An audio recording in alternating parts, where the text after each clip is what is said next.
There's so many cool things coming for Warped Tour 2025 that they talk about in the Rolling Stone article. I'm going to break down some of those things for those who don't want to go read it. How is it so inexpensive compared to other festivals? Why they're only having 3 cities? Who's going to be playing? And how they're going to roll out the lineup over the next few months. In the interview, Warped Tour founder Kevin Lyman says he's been waiting a few years to see if anybody would step up and take over a Warped Tour style tour. Since 1997, I said I was hoping that there was some kid in a garage that was going to come out and kick Kevin Lyman's someday and put on a better festival. No one has yet to heed the call, so the founder took matters into his own hands. People started remembering once something's gone that it was important, it was fun, and I'm hoping to recapture a lot of that again. Warped Tour 2025 kicks off in Washington, D.C. June 14th and 15th. Then it goes to Long Beach, California, July 26th and 27th, and closes out in Orlando, Florida, November 15th and 16th. As to why there will only be those 3 cities, Kevin Lyman says, "My body won't take riding around on a tour bus for 40 cities," but that he's not totally closed off to the idea of adding dates in the upcoming years if the 2025 iteration is successful. If it works, we'll look to the future to do more, which could mean the return to a nationwide tour. As far as what bands are going to be playing Warped Tour 2025,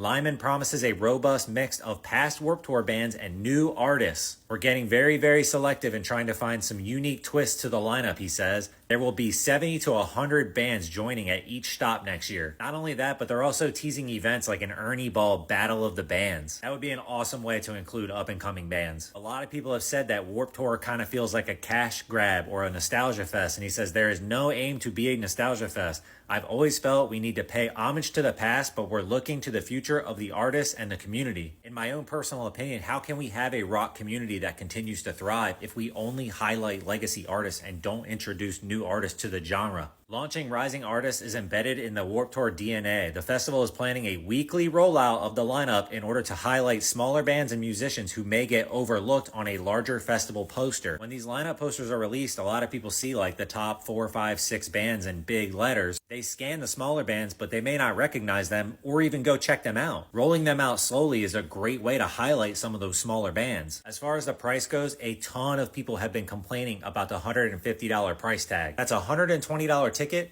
and $30 in fees. Compare that to other festivals, and this being a 2-day event, that's really not that bad. That's about $75 a day. Everybody's saying Warped Tour used to be $40 or $50 with a can of soup. $75 if you count inflation isn't that bad. That accessible price point is a huge point of pride for Lyman. The Las Vegas-based festival When We Were Young, an emo nostalgia event with a similar audience, has tickets that start at $325 even before fees for a single day general admission ticket. Lyman credits the festival's partnership with Insomniac for helping keep tickets on the lower range of comparative events. Let's talk about Insomniac real quick. Live Nation did purchase 50% stake in Insomniac events, but to my knowledge, it is mostly a creative partnership. So Insomniac has access to Live Nation's resources and leaves Insomniac creative control of their events. That part is huge, especially because of how people currently see Live Nation and Ticketmaster. One thing that Warped Tour has been known for and that Lyman wants to bring back is the festival grounds will once again be filled with tents from nonprofit organizations, individual bands with their own merchandise and sponsorship booths. No more just the festival or venue merch. Meeting the bands, buying their merch, getting stuff signed, that used to be a huge part of Warped Tour, and it looks like they're trying to bring that feel back. Of course, at the start of each show date, fans will be welcomed by the sight of the inflatable daily set list. It's all part of Lyman's fastidious plan to bring back the charm of Vans Warped Tour. That'll always remind you of that parking lot or that backyard party. That's what Warped Tour was. Personally, I'm really excited about Warped Tour 2025. I know there's a lot of sour grapes out there. I understand like people don't want to get their hopes high and then be let down, but we should be able to get excited about cool things in the scene again and get out that positive energy that we put into it. This could be a great start to get that feeling back, but what do you guys think?